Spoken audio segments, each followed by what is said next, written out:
ओम शांति। बाबा good morning. आज बाबा के 21 अक्टूबर 2023 के महावाक्य हैं। बाबा ने सार में कहा, मीठे बच्चे सदा खुशी में तब रह सकेंगे जब पूरा निश्चय होगा कि हम भगवान वाच ही सुनते हैं। स्वयं भगवान हमें पढ़ा रहे हैं। बाबा ने प्रश्न पूछा, ड्रामा अनुसार इस समय सभी प्लान क्या बनाते हैं और तैयारी कौन सी करते हैं? तो बाबा ने उत्तर में कहा, इस समय सभी प्लान बनाते हैं कि इतने साल में इतना अनाज पैदा करेंगे, नई दिल्ली या नया भारत होगा, तो लेकिन तैयारियां मौत की करते रहते हैं। सारी दुनिया के गले में मौत का हार पड़ा हुआ है। देखो अभी आसार भी सब दिख रहे हैं। कहावत है, नर चाहत कुछ और, भई और की और। बाप का प्लान अपना है, मनुष्यों का प्लान अपना है। और गीत क्या सुना, किसी ने अपना बना के मुझको मुस्कुराना सिखा दिया। ओम शांति। निराकार भगवान वाच ब्रह्मा तन द्वारा। ये पहली बात तो पक्की कर लेनी चाहिए कि यहाँ कोई मनुष्य नहीं पढ़ाते हैं, निराकार भगवान पढ़ाते हैं। उनको हमेशा परमपिता परमात्मा शिव कहा जाता है। बनारस में शिव का मंदिर भी है ना। पहले पहले आत्मा को ये निश्चय होना चाहिए कि बेहद का बाप हमको पढ़ाते हैं। जब तक ये निश्चय नहीं हो तब तो मनुष्य कोई काम का नहीं है, कौड़ी तुल्य है। बाप को जानने से हीरे तुल्य बन जाते हैं। कौड़ी तुल्य भी भारत के मनुष्य बनते हैं, हीरे तुल्य भी भारत के मनुष्य बनते हैं। बाप आकर मनुष्य से देवता बनाते हैं। पहले जब यह निश्चय नहीं है कि भगवान पढ़ाते हैं, वो जैसे कि इस कॉलेज में बैठते भी कुछ नहीं समझते हैं, वो खुशी का पारा नहीं चढ़ता है। वो है हमारा मोस्ट विलव्ड बाप, जिसको भक्ति मार्ग में दुख के समय पुकारते थे, हे परमात्मा रहम करो। ये आत्मा कहती है, मनुष्य तो समझते नहीं है कि लौकिक बाप होते हुए भी हम कौन से बाप को याद करते हैं। आत्मा मुख द्वारा कहती है कि हमारा लौकिक बाप है, ये हमारा पारलौकिक बाप है। तुम अब देही अभिमानी बने हो, बाकी मनुष्य हैं देह अभिमानी। उनको आत्मा और परमात्मा का पता ही नहीं है। हम आत्माएं उस परमपिता परमात्मा के बच्चे हैं, ये ज्ञान कोई में भी नहीं है। बाप पहले पहले ये निश्चय कराते हैं, भगवान उवाच मैं तुमको राजयोग सिखाता हूँ, तुम देह सहित देह के जो भी संबंध हैं उनको भूल अपने को आत्मा निश्चय कर मुझ बाप को याद करो। कोई मनुष्य व कृष्ण आदि ऐसा कह ना सके। ये है ही झूठी माया, झूठी काया, झूठा सब संसार। एक भी सच्चा नहीं है। सचखंड में फिर एक भी झूठा नहीं होता है। ये लक्ष्मी नारायण सचखंड के मालिक थे, पूज्य थे। अभी भारतवासी धर्म भ्रष्ट कर्म भ्रष्ट बन पड़े हैं, इसलिए नाम ही है भ्रष्टाचारी भारत। श्रेष्ठाचारी भारत सतयुग में होता है। वहाँ सब सदैव मुस्कुराते हैं, कभी बीमार रोगी नहीं होते हैं। यहाँ भले कहते हैं फलाना स्वर्ग पधारा, परंतु जानते कोई भी नहीं है। इस समय का राज्य भी मृग तृष्णा के समान है। एक हिरण की कहानी है ना, पानी समझकर अंदर गया, फिर दलदल में फंस गया। तो इस समय है दुबन का राज्य। जितना श्रृंगारते हैं उतना और ही गिरते जाते हैं। कोई कहते रहते हैं अब भारत में अनाज बहुत होगा, ये होगा, कुछ भी होता नहीं है। इसको कहा जाता है नर चाहत कुछ और, भाई और की और। भले कितने भी अच्छे से अच्छे प्लान बना रहे, परंतु मनुष्य आत्मा तो जो कर सकती है उतना ही कर सकती है, परंतु हो कुछ और ही रहा है। और भाई और की और बात कहते हैं, ये कोई राज्य नहीं है। राज्य उनको कहा जाता है जहाँ कोई किंग क्वीन हो। यहाँ तो प्रजा का प्रजा पर राज्य है, इररिलीजियस अनराइटियस राज्य है। भारत में तो आदि सनातन देवी देवताओं का राज्य था। अभी तो कितने धर्म भ्रष्ट कर्म भ्रष्ट बन गए हैं। ऐसा और कोई देश नहीं है जो अपने धर्म को नहीं जानते हो। कहा भी जाता है रिलीजन इज माइट। देवताओं का तो सारे विश्व पर राज्य था। अभी तो बिल्कुल ही कंगाल है। कितनी बाहर से मदद ले रहे हैं। उन्हों का है बाहुबल की मदद, तुमको है योग बल की मदद। तुम बच्चे जानते हो मोस्ट बिलव्ड बाप है, जिससे हमको 21 जन्म के लिए सदा सुख का वर्षा मिलता है। वहाँ कभी दुख की रोने की बात नहीं होती है, कभी अकाले मृत्यु नहीं होती है। ना तो आजकल के मौफिक इकट्ठे 4-5 बच्चे पैदा करते हैं। एक तरफ देखो खाने पीने के लिए नहीं है, कहते हैं वर्थ कंट्रोल करो। नर चाहत कुछ और, भाई और की और। समझते हैं न्यू दिल्ली नया राज्य है, परंतु है कुछ भी नहीं। मौत सबके गले में पड़ा है। मौत की पूरी तैयारी कर रहे हैं। बरोबर 5000 वर्ष पहले मौफिक ये वही महाभारत लड़ाई है। बाप कहते हैं ये तो कोई राज्य नहीं है, ये मृग तृष्णा मिसल है।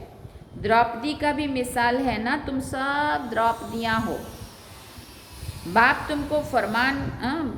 का तुमको फरमान है कि इन विकारों पर जीत पहनो। हम प्रतिज्ञा करते हैं हम सदा पवित्र रह भारत को पवित्र बनाएंगे। ये पुरुष लोग पवित्र रहने नहीं देते। कई गुप्त गोपिकाएं कितना पुकारती हैं कि ये हमको मारते हैं। बाबा कहते हैं तुम जानते हो ये काम महाशत्रु तो मनुष्य को आदि मध्य अंत दुख देने वाला है।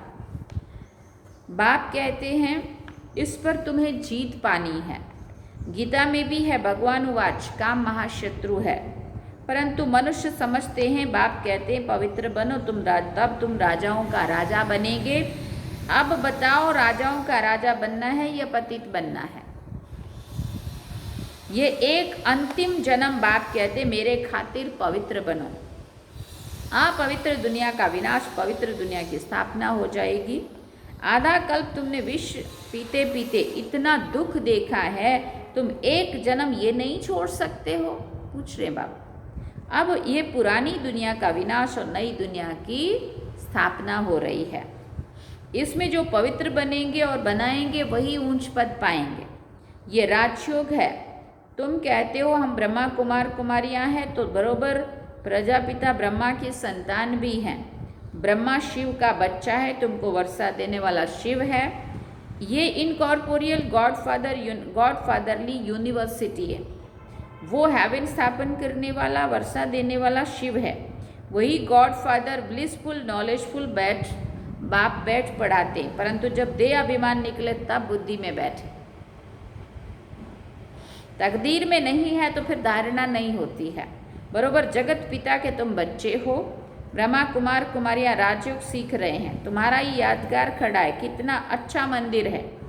उनका अर्थ तुम बच्चों के सिवाय और कोई भी नहीं जानता है। पूजा करते, माथा टेकते टेकते सब पैसे गंवा दिए। अभी बिल्कुल ही कौड़ी तुल्य बन गए हैं। खाने के लिए भी अनाज नहीं है। अब कहते हैं बच्चे कम पैदा करो। ये कोई मनुष्य की ताकत नहीं है जो कह सके कि काम महाशत्रु है।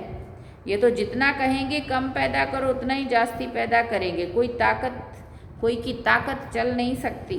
तुम बच्चों को पहले ये बात समझानी है कि ये गॉडफादरली यूनिवर्सिटी है, भगवान एक है। फिर बाबा ने कहा ये एक ही चक्र है जो फिरता रहता है। ये समझने की बातें हैं। मित्र संबंधियों आदि को भी ये रूहानी यात्रा का राज समझाना है। जिस्मानी यात्रा तो जन्म जन्मांतर की, ये रूहानी यात्रा एक ही बार होती है। सबको वापिस जाना है। कोई भी पतित यहाँ रहना नहीं है। अभी कयामत का समय है। इतने जो करोड़ों मनुष्य हैं वो सब सतयुग में नहीं होंगे, वहाँ बहुत थोड़े होंगे। सबको वापिस जाना है। बाप आए ही हैं ले जाने। जब तक ये नहीं समझते हैं तब तक स्वीट होम और सुख धाम याद नहीं पड़ सकता। भगवान आ चुके हैं और वो हमें घर ले जाने के लिए आए हैं। जब तक बाबा कहते ये नहीं समझते तब तक ना स्वीट होम याद आएगा, घर भी याद नहीं आएगा और राजधानी भी याद नहीं आएंगी, क्योंकि पता ही नहीं है कि भगवान आ चुका है, वो लेने के लिए आया है। याद करना तो बहुत सहज है। बाबा कहते हैं स्वीट होम चलो, मेरे सिवाय तुमको कोई ले जा नहीं सकता है। मैं ही कालों का काल हूँ। कितना अच्छी रीति समझाते हैं, परंतु वंडर है इतने वर्षों से रहते हुए भी धारणा नहीं होती है। कोई तो बहुत होशियार हो जाते, कोई कुछ भी नहीं समझते। इसका मतलब ये नहीं है कि पुरानों का ही ऐसा हाल है तो हमारा क्या होगा। नहीं, स्कूल में भी सभी नंबर 1 थोड़ी होते हैं। जो पहले आया वो ज़्यादा होशियार होगा, बाद में आया वो नहीं होगा, ऐसा नहीं होता है। जो होशियार होते हो बाद में आके भी होशियारी से आगे चले जाते हैं। बाबा ने कहा नहीं, स्कूल में भी नंबर 1 थोड़ी होते हैं, यहाँ भी नंबरवार हैं। सबको समझाना है। बेहद के बाप से वर्षा लेने का अभी समय है। 21 जन्म के लिए सदा सुख का वर्षा पाना है। कितने ब्रह्मा कुमार कुमारियां पुरुषार्थ कर रहे हैं। नंबरवार तो होते ही हैं। तुम जानते हो पतित पावन एक ही बाप है, बाकी सब हैं पतित। बाबा कहते सबका सदगति दाता एक है, वही स्वर्ग की स्थापना करते हैं। फिर सिर्फ भारत ही रहेगा, बाकी सब विनाश हो जाएंगे। मनुष्यों की बुद्धि में इतनी बात भी नहीं बैठती है। बाबा कहते हैं बच्चे मेरे मददगार बनो तो मैं तुमको स्वर्ग का मालिक बनाऊंगा। हिम्मते मर्दे मददे खुदा, गाते हैं तो खुदाई खिदमतगार हैं। वास्तव में वो है जिस्मानी सैल्वेशन आर्मी। सच्चे सच्चे रूहानी सैल्वेशन आर्मी तो तुम हो। भारत का जो बेड़ा डूबा हुआ है उनको सैल्वेज करने वाली तुम भारत माता शक्ति अवतार हो। तुम गुप्त सेना हो। शिव बाबा गुप्त तो उनकी सेना भी गुप्त। शिव शक्ति पांडव सेना सच्ची सच्ची सत्य नारायण की कथा ये है, बाकी सब है झूठ कथाएं, झूठी कथाएं। इसलिए कहते हैं see no evil hear no evil, मैं जो समझाता हूँ वही सुनो। ये है बेहद का बड़ा स्कूल। इस यूनिवर्सिटी के लिए मकान, इस यूनिवर्सिटी के लिए ही ये मकान बनाए हैं। पिछाड़ी में यहाँ बच्चे आकर रहेंगे। देखो बाबा ने तब ये मुरली चलाई थी। पिछाड़ी में बच्चे यहाँ आकर के रहेंगे। जो योग युक्त होंगे वो आकर रहेंगे। इन आंखों से विनाश देखेंगे। जो स्थापना तथा विनाश का साक्षात्कार तुम अभी दिव्य दृष्टि से देखते हो, फिर तुम इन आंखों से देखेंगे। इसमें बड़ी विशाल बुद्धि चाहिए। जितना बाप को याद करेंगे उतना बुद्धि का ताला खुलता जाएगा। अगर विकार में गया तो एकदम ताला बंद हो जाएगा। स्कूल छोड़ दिया तो फिर ज्ञान बुद्धि से एकदम निकल जाएगा। पतित बना फिर धारणा हो ना सके। मेहनत है। ये कॉलेज है विश्व का मालिक बनने के लिए। ये ब्रह्मा कुमार कुमारियाँ शिव बाबा के पोतरे पोत्रियाँ हैं। अब ये भारत को स्वर्ग बना रहे हैं। ये रूहानी सोशल वर्कर्स हैं जो दुनिया को पावन बना रहे हैं। मुख्य है ही प्योरिटी। श्रेष्ठाचारी दुनिया थी, अभी भ्रष्टाचारी है। ये चक्र फिरता रहता है। ये दैवी झाड़ का सैपलिंग लग रहा है जो आहिस्ते आहिस्ते वृद्धि को पाएगा। अच्छा, मीठे मीठे सिकिल दे बच्चों प्रति माता पिता बाप दादा का याद प्यार और गुड मॉर्निंग। रूहानी बाप की रूहानी बच्चों को नमस्ते। हम रूहानी बच्चों की रूहानी माता पिता बाप दादा को दिलवा चांद सिकवा प्रेम से याद प्यार, गुड मॉर्निंग, नमस्ते, थैंक यू बाबा, शुक्रिया बाबा। अब धारणा के लिए मुख्य सार है। पहला पॉइंट, सच्चे रूहानी सैल्वेशन आर्मी बन भारत को विकारों से सैल्वेज करना है। बाप का मददगार बन रूहानी सोशल सेवा करनी है। रूहों की सोशल सेवा, समाज सेवा करनी है, परंतु आत्माओं की करनी है जो वो लोग नहीं कर सकते। दूसरी बात, एक बाप से ही सत्य बातें सुननी है। Hear no evil, see no evil, dash dash, जो भी सारी बाबा ने 5 बातें सुनाई है। इन अंकों से पिछाड़ी की सीन देखने के लिए योग युक्त बनना है। वरदान में बाबा ने कहा, अपसेट होने की बजाय हिसाब किताब को खुशी खुशी से चुकतू करने वाले निश्चिंत आत्मा भव। यदि कभी कोई बात कहता है तो उसमें फौरन अपसेट नहीं हो जाओ। पहले स्पष्ट करो या वेरीफाई कराओ कि किस भाव से कहा है। अगर आपकी गलती नहीं है तो निश्चिंत हो जाओ। ये बात स्मृति में रहे कि ब्राह्मण आत्माओं द्वारा यहाँ ही हिसाब किताब चुकतू होने हैं। कई बार ऐसा होता है कि आपकी गलती नहीं है, हमारी गलती नहीं होती है, लेकिन फिर भी हमें सुनना भी पड़ता है, डांट भी खानी पड़ती है, सहन भी करना पड़ता है ना। परंतु बाबा ने कहा वही तो हिसाब किताब है जो चुकतू करना है। बाबा कहते धर्मराजपुरी से बचने के लिए ब्राह्मण कहाँ ना कहाँ निमित्त बन जाते हैं, इसलिए घबराओ नहीं। थैंक यू बाबा। ये 2 दिन परसों की बात है, शायद लगभग परसों की बात है ना। अभी नहीं सुनाऊंगी वो बात, लेकिन ये मुझे बाबा ने यहाँ जवाब दे दिया है ना कि कई बार हमारी गलती नहीं होती है, लेकिन बड़ों को क्या समझ में आता है, वो बड़े उसका क्या किस तरह से जवाब देना पसंद करते हैं, वो उनके ऊपर होता है। परंतु बाबा जानता है कि अगर आप सही हैं तो आज नहीं तो कल सब कुछ ठीक होगा, है ना। इसलिए बाबा कहते धर्मराजपुरी से बचने के लिए ब्राह्मण कहाँ ना कहाँ निमित्त बन जाते हैं। उनके द्वारा बाबा मतलब हमारा जो हिसाब किताब है वो चुकतू कराता है ना। थैंक यू बाबा। इसलिए घबराओ नहीं, खुशी खुशी से चुकतू करो। थोड़ी देर के लिए मैं ऐसे हो गई थी उदास जैसी, फिर मैंने बोला नहीं ऐसा नहीं होता है, क्योंकि जो व्यक्ति ऐसा ना हो और फिर अगर वो ऐसा कुछ ऐसा बोल दे तो अपने को थोड़ी देर ऐसा दुख जैसा लगने लगेगा, लेकिन वही पेपर होता है हमारा। और अगर उस समय हम संशय बुद्धि हो गए या उस समय हमने अंदर कुछ और सोचना शुरू कर दिया, बाबा ने कहा नहीं ऐसा नहीं करो, क्योंकि जो व्यक्ति ऐसा है ही नहीं है, उसने पता नहीं किस भाव से कह दिया, पता नहीं तबीयत ठीक नहीं थी इसलिए कह दिया, उम्र हो गई इसलिए कह दिया, कोई बात नहीं, उस चीज़ को ख़त्म करो, भूल जाओ, है ना। तो बाबा ने बहुत अच्छा वो लगा दिया। बाबा कहते खुशी खुशी से चुकतू करो, क्योंकि हो सकता है धर्मराज की सज़ा से छुड़ाने के लिए बाबा ने हमें उनको निमित्त बना दिया हमारा हिसाब किताब, क्योंकि थोड़ा भी संकल्प चलने लगा या उदास हो गए या दुखी हो गए तो ये क्या हुआ कि उनके द्वारा हमें कष्ट पहुंचा। लेकिन कष्ट नहीं है, वो हमारे अपने हैं, चाहे वो जो भी मर्जी बोले, है ना। इसलिए बाबा कहते खुशी खुशी से चुकतू करो, इसमें उन्नति होनी ही है। थैंक यू बाबा। इसमें तरक्की उन्नति होनी ही है।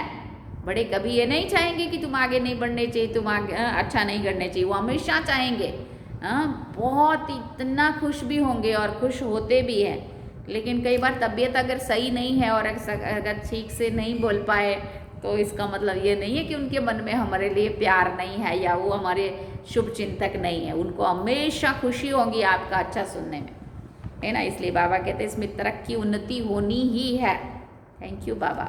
स्लोगन में बाबा ने कहा बाप ही संसार है, सदा इसी स्मृति में रहना यही सहज योग है। हाँ, बाप ही संसार है, सदा इसी स्मृति में रहना यही सहज योग है। अच्छा, ओम शांति। मम्मा के दो मिनट के मम्मा के भी हैं महावाक्य, वो भी सुनते हैं। मातेश्वरी जी के मधुर महावाक्य, अजपा जाप अर्थात निरंतर योग, अटूट योग। मम्मा कहती है जिस समय ओम शांति कहते हैं तो उसका यथार्थ अर्थ है मैं आत्मा उस ज्योति स्वरूप परमात्मा की संतान हूँ। हम भी उस परमात्मा ज्योतिर्बिंदु परमात्मा के मौफिक आकार वाली आत्मा हूँ। बाकी हम शालिग्राम बच्चे हैं तो हमें अपने ज्योति स्वरूप परमात्मा के साथ योग रखना है, उससे योग रख के लाइट माइट का वर्षा लेना है। तभी तो गीता में स्वयं भगवान के महावाक्य है मन मना भव। मुझ ज्योति स्वरूप परमात्मा पिता के समान तुम बच्चे भी निराकारी स्वरूप में स्थित हो जाओ। इसको का अजपा जाप कहा जाता है। अजपा जाप माना कोई भी मंत्र जपने के सिवाय नेचुरल उस परमात्मा की याद में रहना। इसको ही पूर्ण योग कहा जाता है। योग का मतलब है एक योगेश्वर परमात्मा में की याद में रहना।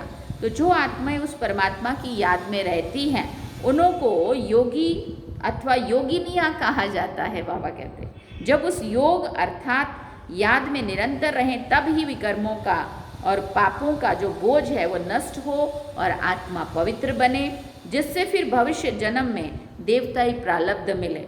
अब ये चाहिए नॉलेज, तब ही योग पूरा लग सकता है। तो अपने को आत्मा समझ परमात्मा की याद में रहना, ये है सच्चा ज्ञान। इस ज्ञान से ही योग लगता है। अच्छा, मम्मा ने कहा ओम शांति। सार में बाबा कहते मीठे बच्चे सदा खुशी में तब रह सकेंगे जब पूरा निश्चय होगा कि हम भगवान उवाच ही सुनते हैं, स्वयं भगवान हमें पढ़ा रहे हैं। और गीत सुना किसी ने अपना बना के मुझको मुस्कुराना सिखा दिया। अच्छा, ओम शांति। अब हम बाबा को याद करें।